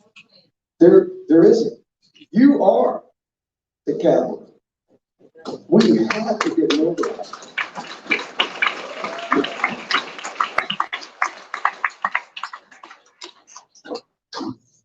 Well, patriots, grab your swords of liberty and unsheath them and help me cut the chains of government. Help me awaken the sheep from their slumber. Awaken the sheep to help us restore our liberties that have been stolen from us. Awaken the sheep to the power of the individual, the power of the free market, the power of the Lord helping us. Awaken us all to what is possible. Because our greatest days are coming. They're yet to dawn. Our time is now. God bless you. God bless Texas. For liberty, prosperity, and virtue.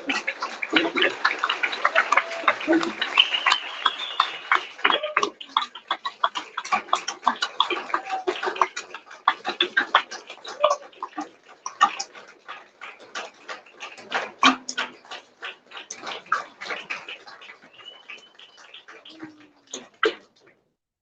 All right, all right. I want to let everybody know what he said just now. Don said about the power of the individual. And I'd like to recognize that individual. That woman right there, Casey. That woman.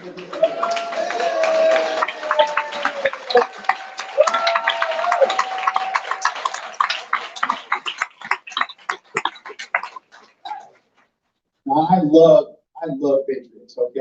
I love Don for stepping up and leaving his comfortable life to get into this mess. And I love Chad back there for leaving his comfortable situation and getting into this mess. He's losing a lot of money right now. I'm not lying, am I? I don't lie. Okay. The power of the individual. The most important person in this room right now is Casey, because without Casey, we wouldn't be in this room.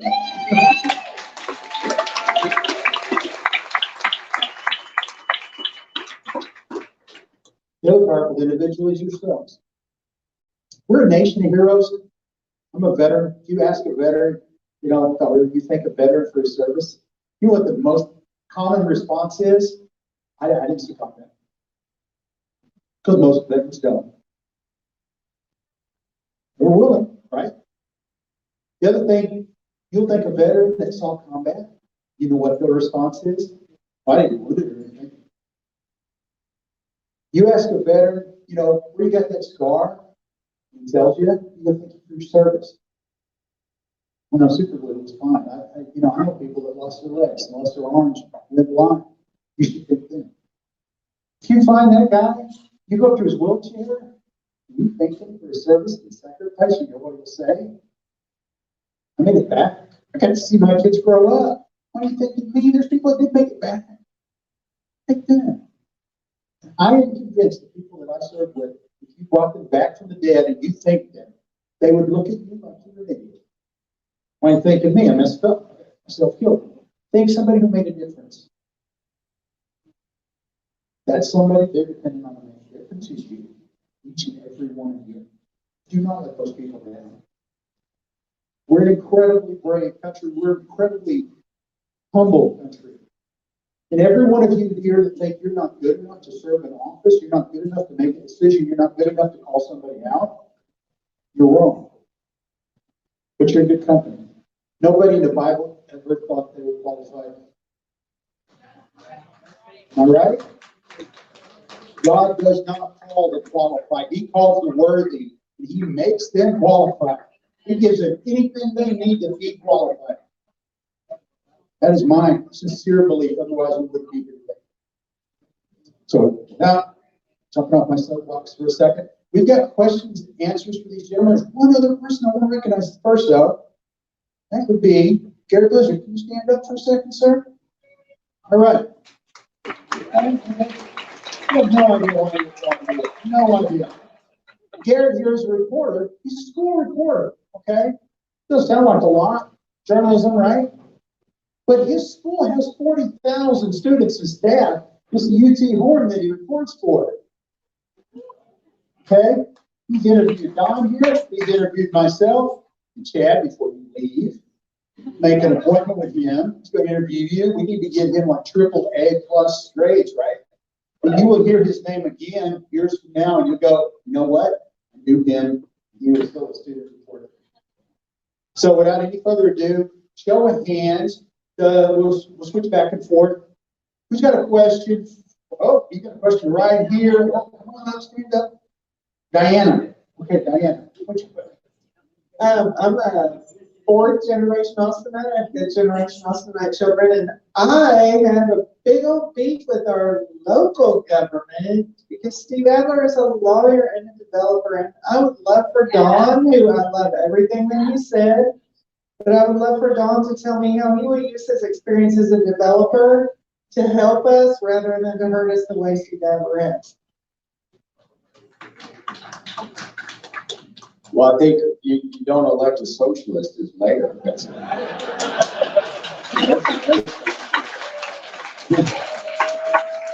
what he is. You only got to say about socialism, it always leads to communism, it always leads to tyranny. And the horrors are unimaginable. And it's really a case of good versus evil. It's the socialists that are trying to replace God with government, and they're doing a great job of it. They're trying to make us all dependent, of course, and slaves to the government, bigger slaves than we currently are. You know, the government owns all your wages, the government owns all your property. I tell you, our property tax, I'm going to get off this. Everything you see is owned by the government. Every bit of it. All you do is rent it from them. And you got to, if we get that through our head and we recognize the fact that you never own any real estate, ever. And the rent just keeps going up and up. If you don't pay it, guess what? They're going to throw your stuff out on the curb. That's just what they do. They're going to foreclose on it. You do not own it. And this is going to end.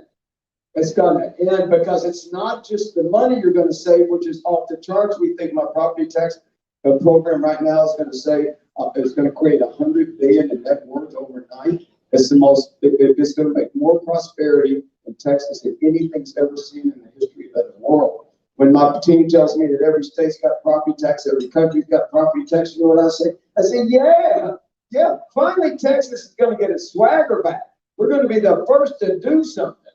And that's what we're going to do when we cut you free. We're going to give you economic liberty so you can actually own your own home.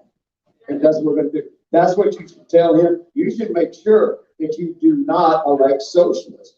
And that's the only thing I can say. I mean, if he's trying to make money out of the office, which he probably is, I don't know.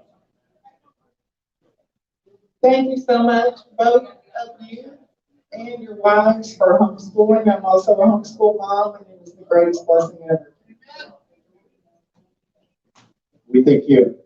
The next generation, that's important. Okay, so we're going to take one for Chad. We got, okay, all right. A little exercise in. Address between the two of these guys. I know you stole their suit. You're going to be cool. I thought I'd go remember. Somebody warned me that this ring is a little warm, so I left the jacket in the truck. Yeah, I had a question. What are the odds that we could secede from the United States? Governor? Well, regardless of, secession is obviously a big topic, right? And it's one that needs to be discussed. A lot of elements to that. The bottom line is Texas needs to be in charge of its own future. Legislatively, the decisions that are being made, we should be the ones who determine, not the federal government, the direction that Texas goes. As I said earlier, we've got the leverage as a state to be able to do that. For instance, we should be able to hold the federal government accountable and keep their feet to the fire. So let's say name the cartel's international terrorist organization. Because now you've got a different story. You know, some kid that wants to join a gang in Ohio, he thinks about it before he joins because he knows that if he's joining a gang that ultimately is a terrorist organization, that's life in prison when he gets arrested.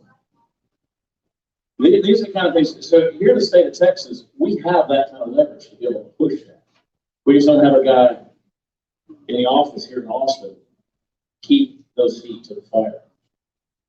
So to that point, you know, we go back to that second article in the Texas Constitution. If we don't like the government that's over us, we have the right to abolish that. We should have that right. So that when the federal government, which as we see right now, is an absolute shambles, there is an addle-brained, pudding-headed guy in the White House who honestly should either be in prison or at the bare minimum licking the windows in an old folks home.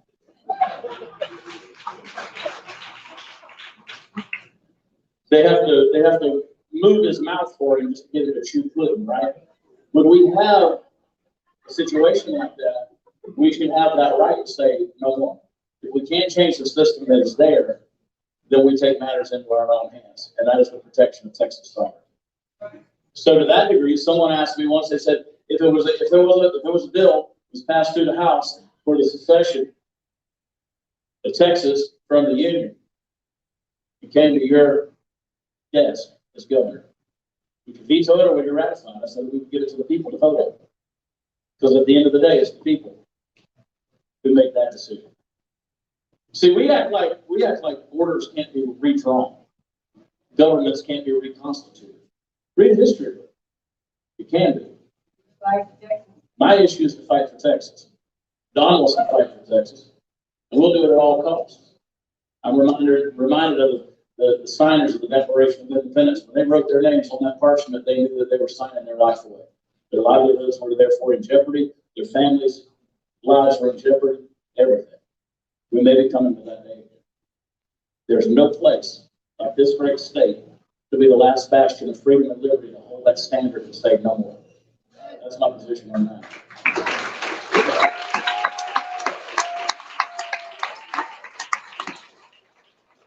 All right. So we see here, we got another one for Don. You can, got a mic right there. Right field. Hello, I'd actually like to, if I can, I'd like to get both of you to respond to this. First of all, I want to say thank you for knowing the Constitution. Thank you for wanting to follow and make sure that that Constitution is in place here, not only the national, but the Texas. So thank you for that. I would like to know, because this state really is under attack. With the invasion from the border, we've got Chinese coming in, buying all the land. So all the illegals are dispersed everywhere within this state.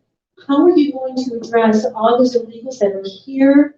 Because there are criminals here, and what are we going to do about China coming in, not buying our land, and setting up shop here?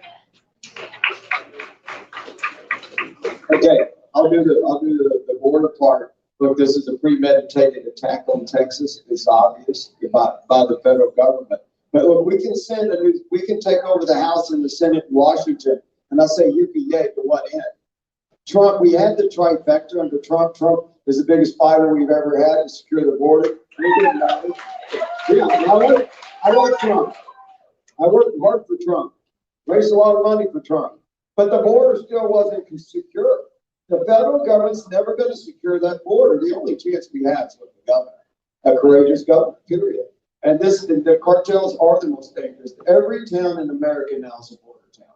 They're shipping people all over the nation, and we can stop it. Abbott wanted the border security. He could have done it 7 years ago, or he could do it 7 days ago. He's got the border. The only logical conclusion an intelligent person can make is that he's got the border the way he wants the border, and it's just wide open.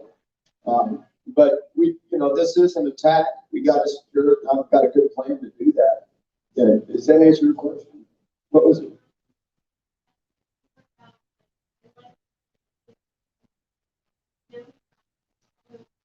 Oh, yes. How we're going to do it? Yes. Well, I didn't finish on my plan. I meant to say that. I've got a real strong E-Verify bill that I've already got ready to go. It's really strong. In Texas, we don't have E-Verify unless it's a government job. So I'm going to make sure everybody has to do that. If you have one employee, you're going to have to E-Verify them. We're going to stop all the other magnets that attract them here, which is like in-state tuition and things like that. But the most important thing is the schools. In 1982, we lost a court case. It was a Tyler, Texas court case. It's called the Tyler case. It was a SCOTUS case, Supreme Court case. 5-4, very controversial decision that said Texas and the United States had to educate every illegal person in the United States. They didn't say who paid for it. Since then, Texas has been spending about $7 billion a year. You have. You've been spending billions and billions of dollars educating kids that aren't supposed to be here. We think it's 400 to 600,000 are in the Texas public school system that aren't supposed to be here. And it's 12,000 a kid, it's 14,000 for ESL, English as a second language, you can do the math. I'm gonna make sure we account for every one of them. I'm gonna make sure we find out where they are and where they're being educated. I'm gonna challenge the pilot case in 3 different directions. I already got attorneys looking at it and working on it. I'm not gonna keep educating kids that aren't supposed to be here. And it's the same with everything else. When we get rid of the education, we get rid of the healthcare, and we can make it harder for people to have a job, they can self-support themselves. I want to make it so they self-support themselves, and if they don't, we're working on a plan to make sure they do. And to that point, let me echo that as well. You remember the old Motel 6 commercials on Tom Bodette, we'll leave a light on for you? That's what we've done. We've incentivized them being here. We've got to stop that incentive. We've got to stop all that. We've got to turn the light on. We've got to, again, to the point of the leverage that we have with the federal government. One of the things that we need to remember is the federal government is sending tens of billions of dollars to these countries every single year, whether it's Honduras, Guatemala, El Salvador, Nicaragua. These aren't just Mexicans that are coming across the board, as we full well know. These democratic dictators, and by the way, these are democracies in places like Honduras. The money is not getting ultimately to the people. Why are we not holding these countries accountable to the billions of dollars as a nation that we're sending them?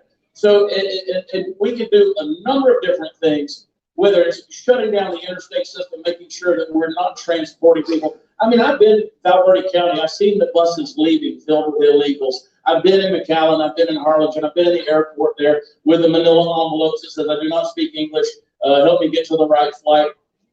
The Lord only knows what's in those envelopes. Obviously, their papers, all they have to do is state that they have families somewhere in America. We put them on an airplane. We pay for it. We incentivize all of these things. No questions asked. We got to shut that down. We got to stop that. You know, Greg Abbott, as soon as Merrick Garland pushed back a little bit and threatened to sue the state of Texas, Greg Abbott caved just a few weeks ago whenever he had what I thought was pretty reasonable that said, hey, if you suspect that there is illegal in a vehicle on a Texas highway, you stop that, you find out. They said that's dangerous, that's unconstitutional. It's going to be a profiling of Latinos. Well, listen, let me tell you something. The Latinos are here, and some are legal, and it's not about being Latino, it's about being legal. And that's the issue right now. And let me tell you, when Val Verde County alone has 85 nationalities that have crossed its 120-mile stretch of border this year, there ain't 85 counties. I mean, there ain't 85 nationalities south of our border. And they're not coming from Finland and France. They're coming from Yemen and Oman, and they're coming from Pakistan. They're coming from Syria. They're coming from Iran. Since then, now they're coming from Afghanistan. We're flying them in. To the point that you made about China. We make that illegal. We don't allow foreign governments, especially those that are opposed to ours. We don't allow foreign entities. We don't allow them. We don't do that. We know China. We know what China's ambitions are. We see that already right now in Afghanistan. Joe Biden, we know, is bought by China. That's why he's doing what he's doing in Afghanistan, because China wants the poppy fields and they want the lithium because they want to bring heroin back into the mainstream of culture. I'll get me started there, and they want to make electric cars, Green New Deal, and cell phones. So they want the lithium, $3 trillion worth of lithium in the money. China, there's no arable land left in China. That's why they own so much land in Africa. What are they doing? They're buying land now in America. We made that illegal. We do not allow that to happen. Does that answer your question? Get me fired up. All right. Hey, we just got a gentleman came up to me. I hope I get it right. I hope I get this right. Adam Sawyer. All right, Adam Sawyer. For State Representative, District 118. Another man stepping up.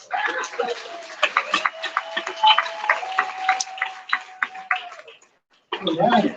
You got a question, sir? don't need a mic. My name is Adam Sawyer. I'm here on behalf of 167,000 citizens from the south side of San Antonio to the northeast side. We're talking 87 miles. That is 95 votes, both you gentlemen do. This is a district that has not been heard from. I aim to be that man. In this last election, I ran for it. I was the only Republican on the ticket.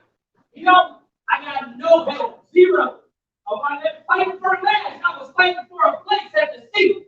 None of them came to. I'm up and I'm here. I'm Adam Sawyer for 118. Gentlemen, thank you so much. But I was a gentleman myself. Get in there and fight back when they want me to come to the table. That's sad and atrocious. And God is my witness. I will fight every tooth and nail for each and every one of them. And I aim to be the man that speaks up for them. God bless y'all.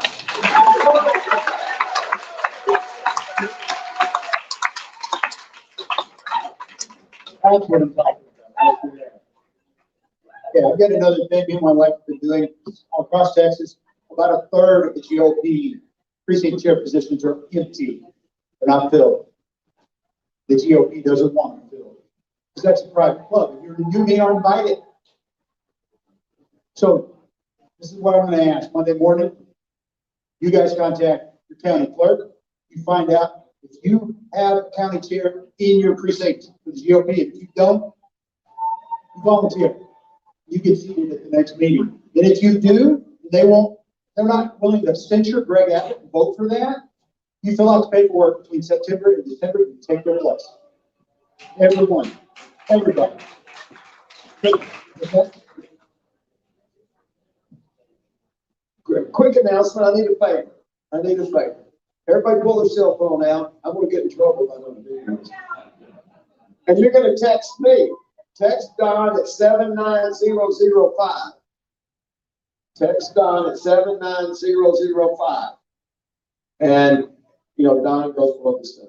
The number goes at the top. 79005. I'm gonna text you right back. I got fast thumbs. And I want you to be informed of what's going on in the campaign. And we're very frugal with our text messages. So, but text me, 79005. Did I respond? I told you it's bad. Very good. Great. Well, thank you. And you can go to donhuffines.com on the website and get all the information and everything you want. Thank you, Rob. Okay, we'll probably get one more in. I know you want to ask a question. Go ahead.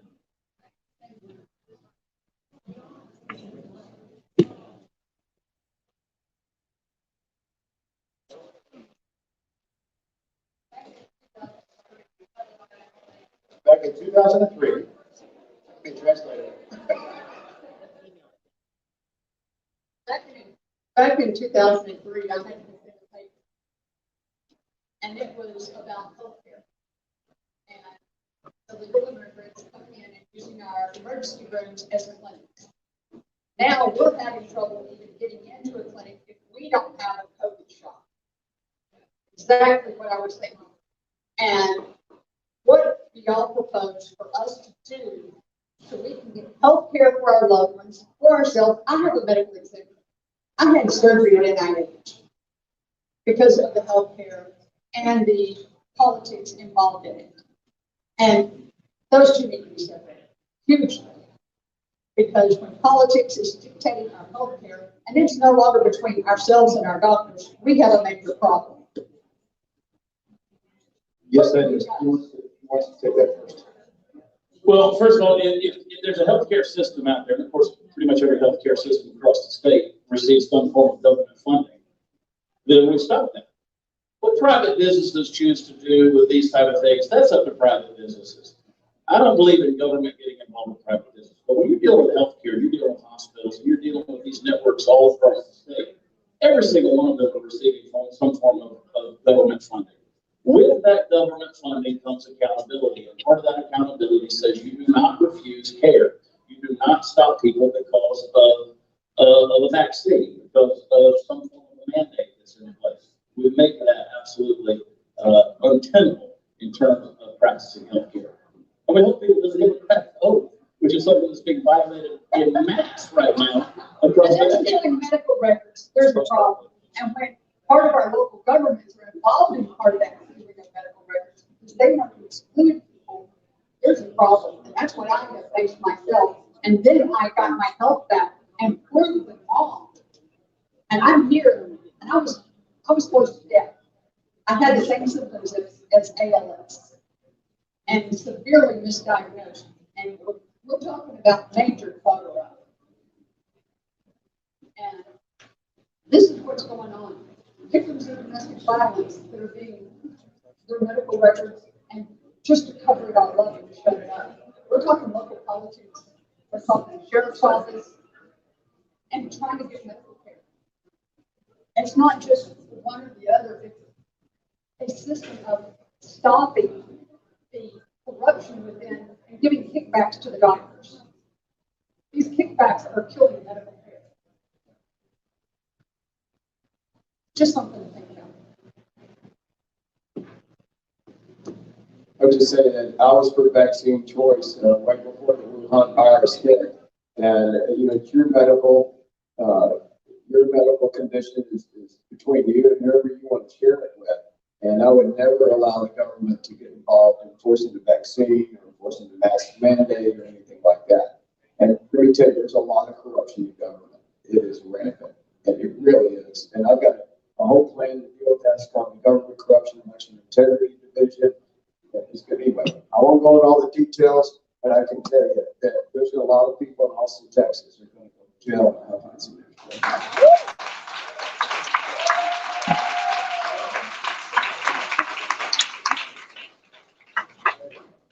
I have a question.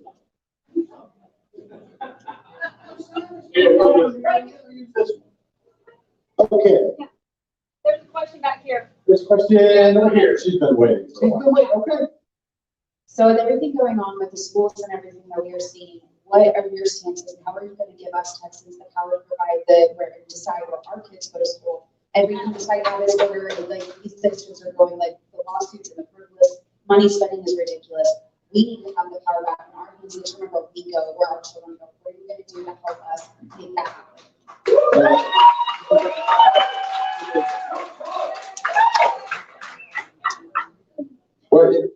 Are you talking about the mask mandate or just school choice? Regardless, school choice regardless, so that we can decide where our children go. Okay, school like backpack laws or things of that nature. So the funding follows the child. That's what I'm asking. Yeah. Oh, I'm glad you asked that. That's one of my favorite things to talk about. I won't talk long. I'm the senator that filed in the Senate in the April 15 and 17, all the education freedom bills or parental choice bills. We used to call them school choice. We got to learn how to message this right to make it happen. The Democrats are experts at it. They call themselves progressive. I never use that word. They're leftists. That's what I use. They call illegals migrants. I never use that word. And we've got to learn now to change the language from school choice to education freedom or parental choice. The bill I filed that I spent a lot of time on was education savings accounts, and that's where you can set, the state sets it up. We also have tax credits accounts. I won't give you all the detail. I am a champion of school choice. I'm a free market person. I'm a business guy. Competition always lowers the price and increases the quality of everything it touches. And of course, it'll break this government monopoly. We've got to stop calling these schools public schools. They're not public schools, they're government schools. The government runs these schools, the government hires the teachers, and the government picks the curriculum. The government tells you what school you have to go to, and you wonder why our kids are brainwashed into socialism. You know, it's because of government schools. And when the superintendents, I love to get in the debates, I get debates and the Democrats want to the superintendents, well, then they, of course, they hate it. I said, you're just scared of competing.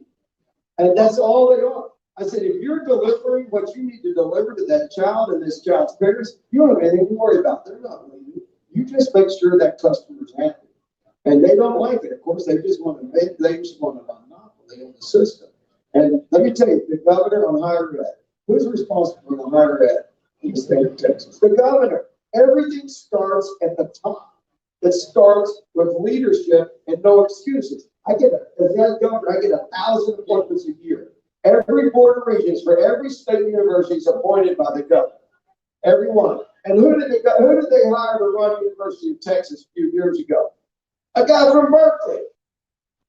Pinback. They hired him to run the University of Texas. And you wonder why we have socialists being educated in our university. You never hear about the governor talking about that because he doesn't care about that.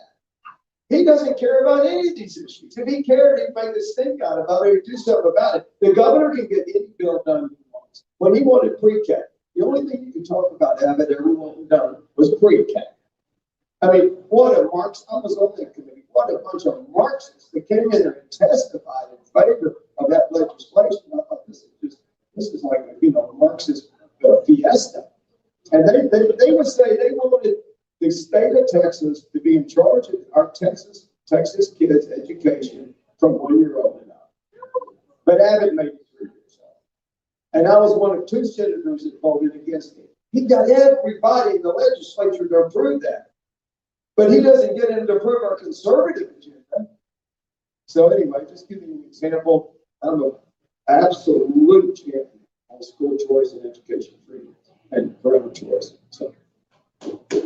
Yeah, let me just say as well, the nonsense that we're facing, at the end of the day, it boils down to this. Parents don't have rights anymore. The parents are the educators of the child. At the end of the day, you are accountable for how your children are educated. See, I had a lot of people this past week that got mad at me. It's like to trigger people with saying extreme things. I said, you keep subjugating your kids to these, what I call brainwashing institutions. You don't really love your kids. People are like, what do you mean I don't love my kids? Well, I mean, you keep subjecting them. What I'm saying is, get involved. Be a part of it. But right now, we have a system in place that doesn't let you get involved. It doesn't let you determine the destiny of your child's future. We've tied the hands of educators. They're training for a test. STAR test is ridiculous. You got Governor Abbott, who just said he's going to give $100 million to institutions of higher education in the state of Texas. As Don just pointed out, who's the one that appoints the regents? It's the governor. These are Marxist institutions. He's going to give $100 million. And guess what? What are we going to get out of this? People that are going to go to school, and after 4 or 5 years, are going to graduate with a degree in undecided. because the parents weren't teaching their children identity, destiny, and legacy, which is the goal. And they gave the property tax going to keep going higher. And guess what? With $100 million going to higher education, they're going to crowdsource the law. That makes sense, doesn't it? $19 billion sent to the state of Texas from the federal government for pandemic relief in public schools. They spent $1.1 billion, $17.9 billion is mysteriously in the wind. You know where it is? It's somewhere gaining interest for the governor's special interest. It's time for this stuff to stop. These are Gestapo tactics, and that's exactly what we're subjecting our children to right now.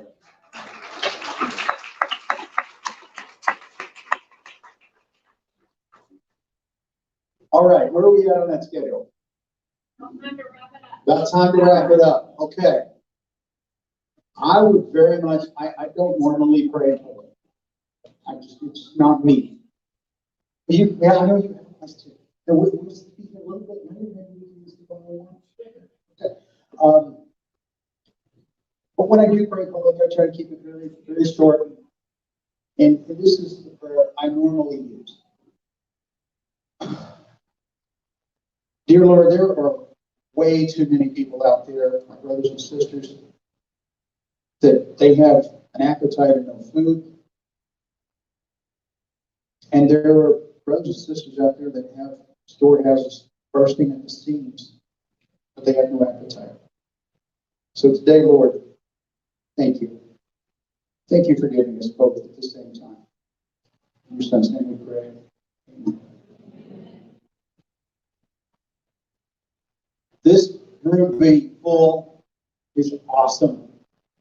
This is the hope of this state and this nation, its people. It's all it has been. So thank you so much for being here. Give yourselves a big round of applause.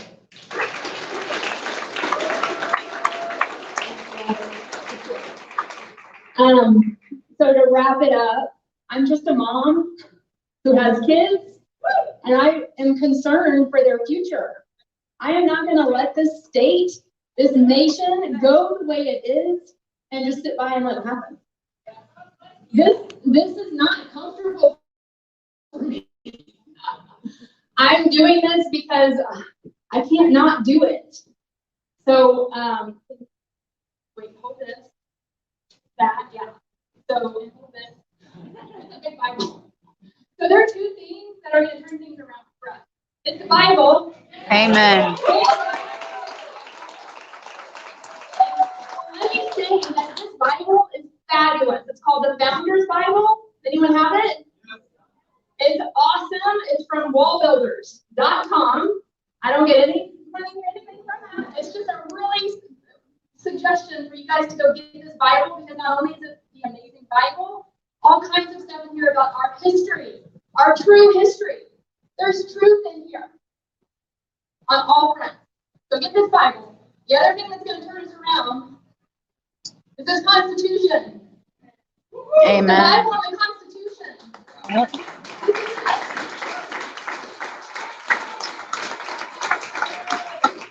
This is our answer right here. We have got to get back into these things with ourselves, with our families, with our children. Every single day. Get back to this. And say what? Yes, absolutely. And with these things, we will turn this around, because with God we win. And He has each of you here because He has a calling on your heart to step up. Yes. Even if it's uncomfortable. Yes. Even if it's especially if it's uncomfortable. We don't want this to be comfortable for politicians to get in and be politician-y. Yeah. We want normal people who care, who don't even really want to be part of this. Say, I can't not do anything. I have to do it. Please join us. Lori is just a mom. She is a mom. I know it's not. I know it's not just a mom. I'm just trying to make it clear. Just be with her. I'm saying she's not a career politician. She saw the election fraud and failure and has stepped up and has not let down, because she has 4 children. She will not let this go. She's a mom. Jen is a mom. Jen is a mom with an Etsy shop who has children. She's really crafty. Thank goodness for crafty people.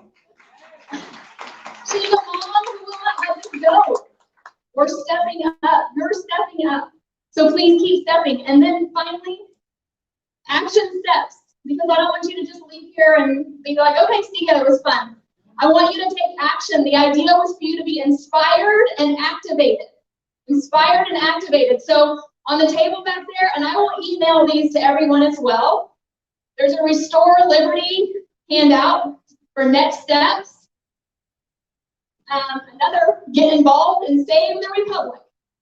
Sounds good, right? So if you don't know where to start with these things. Start with the Bible, the Constitution, and then pick these up. And finally, when I sent an email out earlier, I asked for any grassroots organizations who might have something coming up or anything they wanted to share. Well, guess what? You're in luck. Because if you are in the North Texas area, Leander, Constitution Boot Camp. One day. Constitution Boot Camp. It is happening in Leander on October 16th, 8 o'clock to noon. That's it. That's all. You'll learn the Constitution in 4 hours. Isn't that awesome? Another great place to start. So pick this up from the back table back there as well. And I will be emailing it out to you also. And anything else? What am I? Thank you.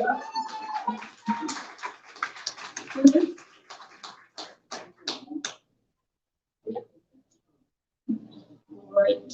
Okay. Photographs with our speakers, Chad, Don, thank you so much for coming, for speaking, for stepping out, for being ordinary people doing extraordinary things. Really do appreciate you both. And Robert, another ordinary individual doing extraordinary things. Come get his book, come take pictures with him. And thank you all for being here. Let's ignite the silent majority and take Texas back. Thank you.